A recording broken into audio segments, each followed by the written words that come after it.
Hola, hola, ¿qué tal? Bendiciones, bendiciones. Muchas gracias por acompañarme aquí en esta entrega en nuestro programa de YouTube. Gracias de verdad por el seguimiento que dan a mis contenidos. No es algo profesionalmente preparado aquí, pero es con toda la mejor intención. No soy teólogo, no soy pastor. Es simplemente una persona con un conocimiento promedio de la escritura y que me encanta participar en esto. Como ven, la iluminación está un poquito mejor. Tengo aquí unos equipos que me han favorecido.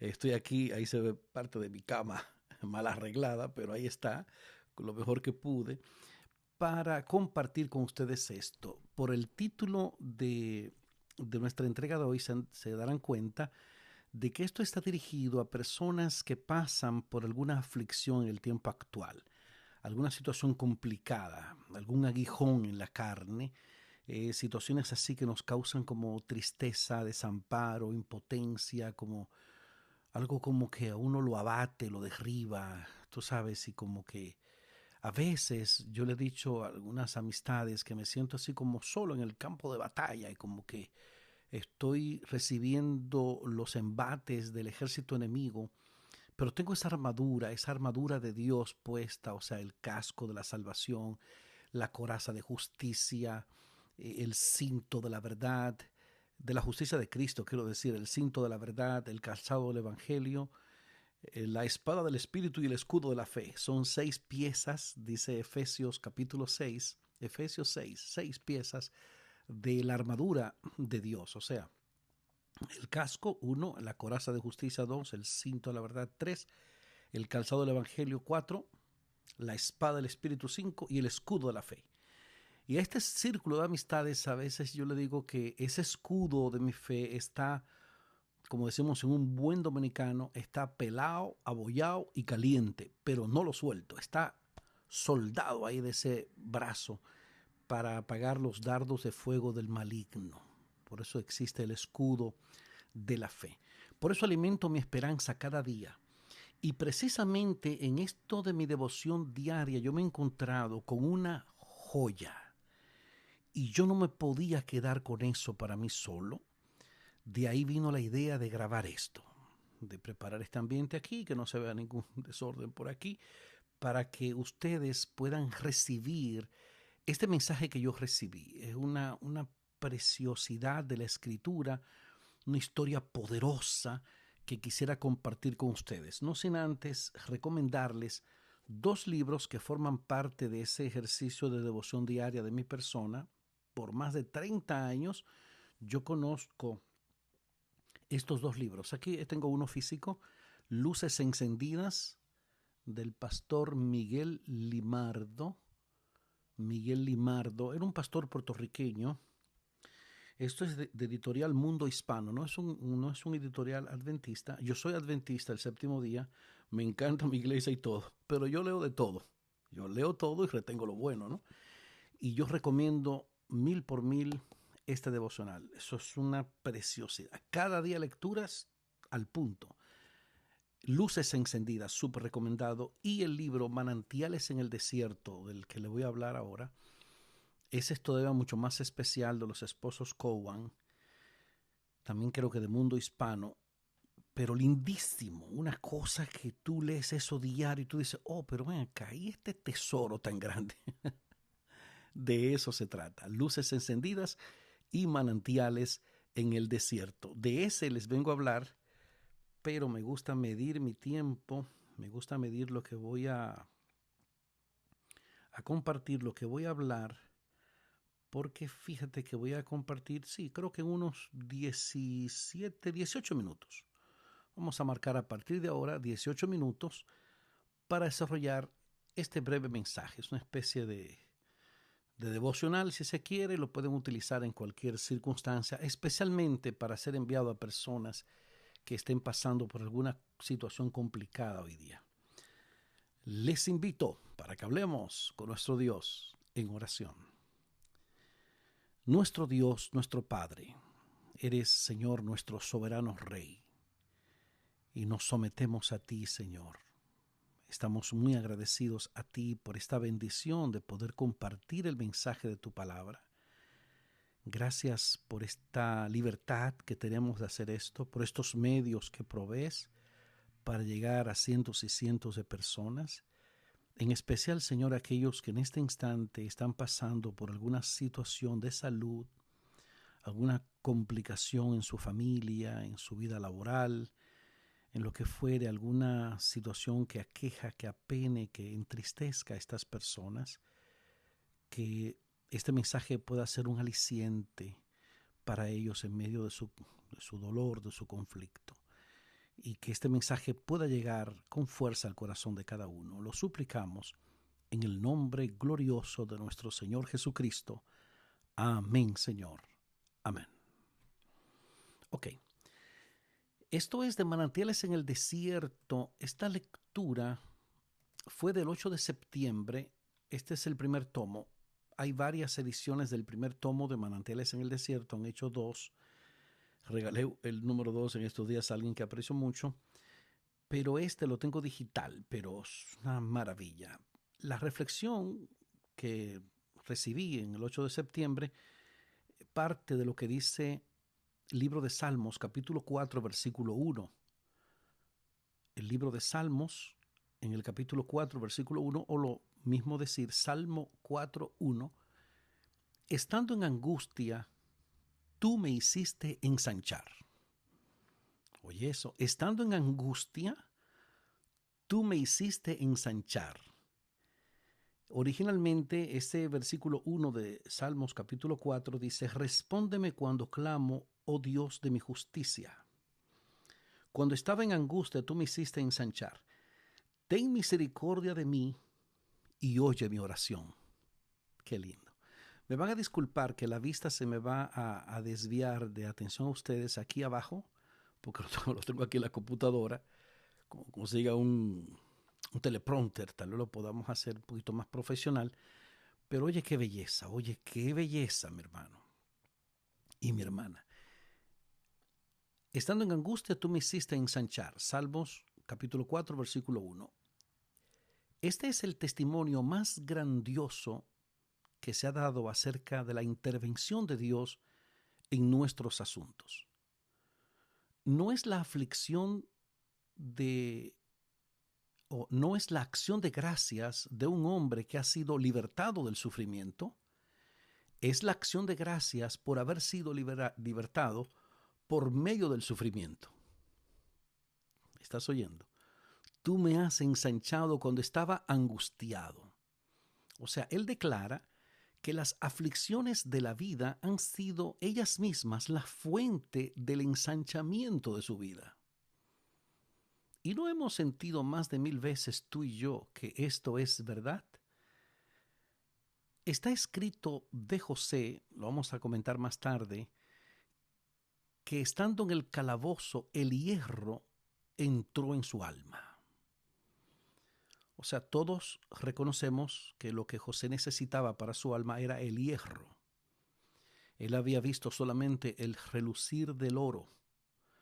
Él había estado regocijándose en sueños juveniles, en el favoritismo de su padre, un hijo de los menores, y estaba, Benjamín y José, de los menores hijos de Jacob, y eran favoritos de su papá.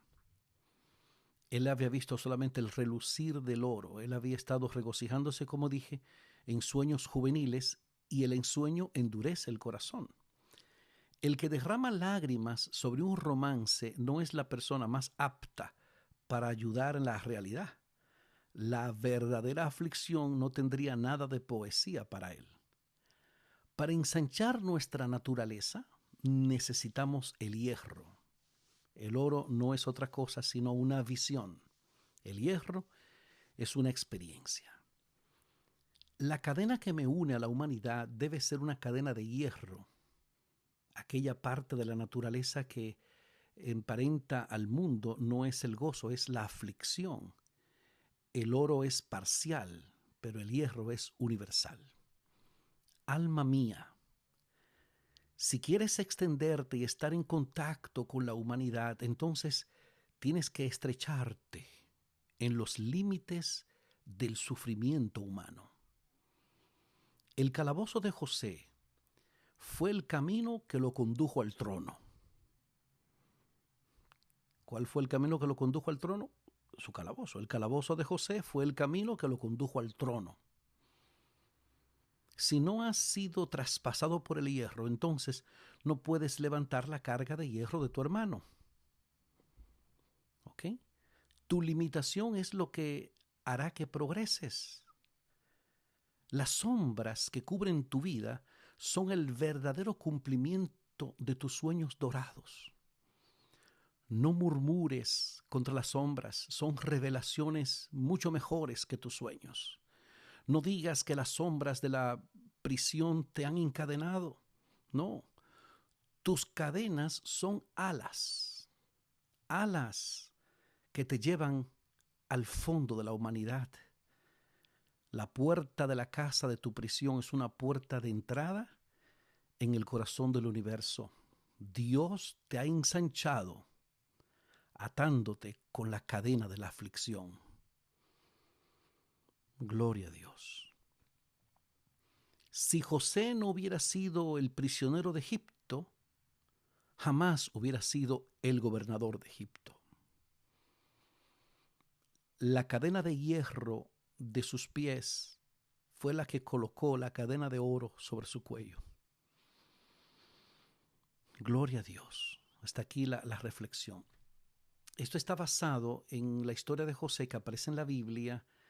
Es muy fácil de encontrar porque son esos últimos capítulos de Génesis. Bueno, desde el capítulo 37, hay una breve historia que es aparte en el capítulo 38, pero luego continúa desde el 39 hasta el 50 del libro de Génesis. Primer libro de la Biblia, tú te vas al número grande, 37, ahí comienza su historia, tenía 17 años, era favorito de su papá, era odiado por sus hermanos, decidieron matarlo, alguien sugirió que no lo mataran, que mejor lo vendieran, peor. Y bueno, igual mal, ¿no? Porque un esclavo era una vida breve y difícil, lo vendieron, fue a parar a Egipto. Más tarde les hablo de eso. Luego continúa el capítulo 39 y se va corrido hasta el capítulo 50 del libro de Génesis. Es muy interesante lo que dice el libro de Salmos. Vamos allá, por favor. Libro de Salmos, en el capítulo 105, acompáñame, en el capítulo 105 de Salmos, los versículos 16 al 22, o desde el 17 hasta el 22. Salmos 105, 17 al 22. Dice, envió un varón delante de ellos. Algunas versiones dice, Dios envió un joven. Qué bonito, así se titula un libro muy famoso, lo voy a referir en breve. Envió un varón delante de ellos, a José, que fue vendido por siervo, afligieron sus pies con grillos, en cárcel fue puesta su persona, hasta la hora que se cumplió su palabra. El dicho de Jehová le probó. Envió el rey y le soltó, el señor de los pueblos, y le dejó ir libre. Lo puso por señor de su casa, por gobernador de todas sus posesiones, para que reprimiera a sus grandes como él quisiera, y a sus ancianos enseñara sabiduría. Qué bonito. Libro de Salmos, capítulo 105, versículos 16 al 22. Comentando este versículo 18, que dice, afligieron sus pies con grillos, en cárcel fue puesta su persona, hay un comentarista llamado Matthew Henry, un famoso comentarista bíblico. Es un comentario de todo el tamaño. El comentario de Matthew Henry se llama, es un comentarista exquisito de la Escritura, y en sus escritos él comenta del Salmo 105, versículo 18, dice que ese versículo significa literalmente que el hierro entró en su alma. O sea, que todo lo que José sufrió como resultado de ser falsamente acusado fue muy doloroso. El hierro que entró en su alma. Y es así, mi hermano, mi hermana. Dios cava, con frecuencia Dios cava el pozo del gozo con la pala del dolor. A menudo Dios cava el pozo del gozo con la pala del dolor. Recuerdo aquellas letras de ese himno muy famoso titulado A través del dolor, o Aprendí a confiar en Cristo. Yo sé del dolor amargo, no sé qué dirá el mañana, se confunden el bien y el mal en mí, pero en todas circunstancias siempre Él me da consuelo sin fin y me siento fuerte en mi interior. A través del dolor aprendí a confiar en Cristo. Ya sé confiar en Dios. A través del dolor llegué hasta el fondo del amor.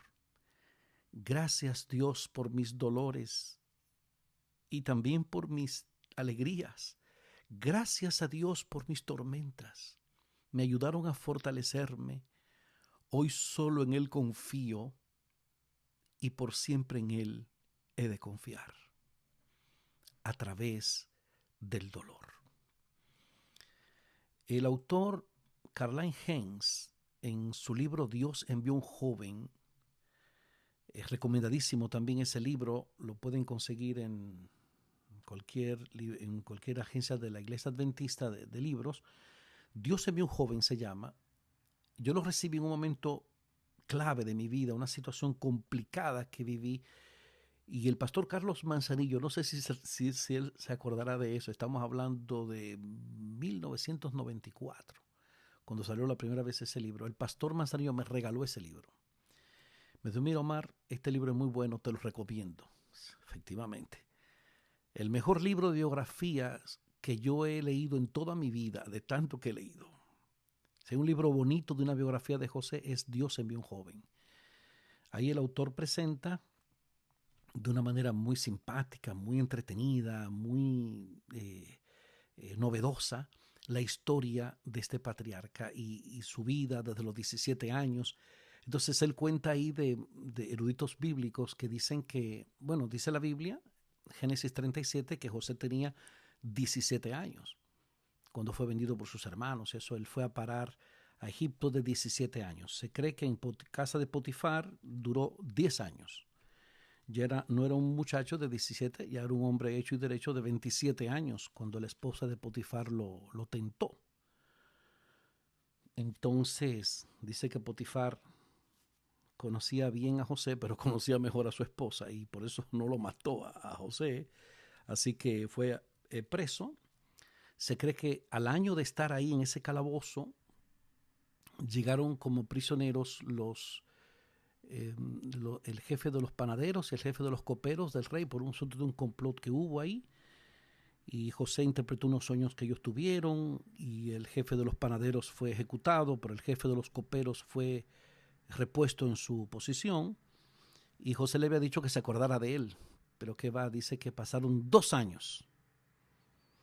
Por eso llegó de 27 años al calabozo, al año llegaron esos 2 señores, ya tenía 28 años, 2 años después tenía 30 años, porque así dice, también tenía 30 años cuando fue elevado al trono. Y dice el pastor Karl-Heinz Heinz, Haynes, en su libro Dios envió un joven, dice, pero la esposa de Potifar estaba ahí cuando José fue exaltado. Se habrá ocultado entre la multitud por la vergüenza, ¿no? Pero increíble cómo esa historia nos ayuda a entender que a pesar de que el hierro atravesó su alma, Dios tenía ese propósito para él. Mi hermano, mi hermana, que estás en alguna aflicción ahora mismo, yo te animo a redoblar tu confianza en el Señor. Te animo a que tú redobles tu ánimo, reavives tu fe y te reafirmes en la confianza en Dios. ¿Ok? Entendiendo que las promesas de Dios son el alimento de nuestra esperanza. O sea, la esperanza cristiana se nutre, come, se fortalece, se alimenta de las promesas de Dios. Y sus promesas son fieles y verdaderas. Y son grandes. Y yo te digo, sin ninguna religiosidad, sin ningún dogma, sin ningún espíritu religioso de por sí, de que hay fortaleza en las promesas de Dios. Y esto está escrito aquí, como yo siempre enfatizo, para nuestra enseñanza, de lo que hemos aprendido, de que, como dice ese Salmo capítulo 4, con el que comenzamos nuestro comentario, Salmos 4:1, cuando estaba en angustia, tú me hiciste ensanchar. Increíble. En la angustia, Dios nos hace ensanchar. Que esta sea una realidad de nuestra vida hoy, que podamos probar eso. Yo lo he probado más de una vez en situaciones complicadas. En una situación complicada que vivo justamente ahora, Dios me ha hecho ensanchar, me ha ayudado. Siento que he crecido más espiritualmente, siento que estoy como en el carril donde Dios me quiere. Yo sé que Él tiene un propósito para mí, ¿cuál? Yo no sé. Pero no dejo de ponerme en sus manos todos los días y perseverar en Él. Sin quejarme, sin amargarme, sin amargarle la vida a nadie, sin culpar a nadie. Yo confío en Dios. Yo te invito a lo mismo. Yo te invito a reconocer que Dios es tu soberano Rey, de que debemos sujetarnos a Él todos los días y Él irá obrando a nuestro favor de maneras que uno no conoce. Son a veces extraños los caminos de Dios y todos en algún momento lo hemos comprobado. La extraña obra de Dios en nuestras vidas. Así que no me podía quedar con esto y lo voy a hacer con frecuencia. Aquí tengo unas luces que han mejorado bastante el asunto aquí. Aquí estoy en la privacidad de mi cuarto con mi equipito aquí para hacer estas cosas y lo vamos a hacer con frecuencia. Voy a hacer estas entregas porque realmente es muy necesario que esto se haga. ¿Qué te parece? Espero que te parezca bien porque aquí el tiempo se acabó. Eso es lo que hago siempre, en estudio sistemático de la Biblia. Oye, eso le iba a decir, tú sabes, esto es parte de mi devoción personal, diaria. O sea, esos libros, Manantiales en el Desierto, Luces Encendidas, eso es de por sí de las cosas que yo utilizo en mi material de devoción personal. Ya lo de estudio sistemático de la Biblia es otra cosa, de un grupo de oración que participo diario es otra cosa, pero esto es el pan de cada día de la privacidad y mi devoción. Así que yo te invito a tener eso también. Cultiva eso en tu vida. Elimina una o dos series de las que ves en Netflix o qué sé yo, alguna distracción que tengas en la vida diaria y enfócate en lo que realmente te va a edificar en la vida espiritual. Vamos a orar. Nuestro Dios, nuestro Padre, Señor, adoramos, glorificamos tu nombre. Toda la honra, toda la gloria sean dadas a ti por siempre, Señor. Mil gracias, oh Padre, porque de esta historia que tanta gente conoce y que tantas veces hemos leído, podemos encontrar nuevos tesoros, nuevas aplicaciones, porque es un manantial inagotable de grandes verdades tu palabra, oh Señor. Mil gracias por eso, por este aliento en nuestra vida en el día de hoy, y en especial aquellos que están pasando por alguna aflicción, alguna tribulación, alguna situación complicada en su vida, que sepan esperar en ti, que tú estás cumpliendo un propósito en su vida y que en medio de su angustia tú vas a ensanchar su vida, Señor. Que esta es una realidad en nuestras vidas hoy día. En el nombre glorioso de nuestro Señor Jesucristo lo suplicamos. Amén, Señor. Amén. Bien, muchísimas gracias. Gracias por la fina gentileza de la atención dispensada. Omar Medina les hizo compañía. Hasta la próxima. Hay paz. Dios los bendiga.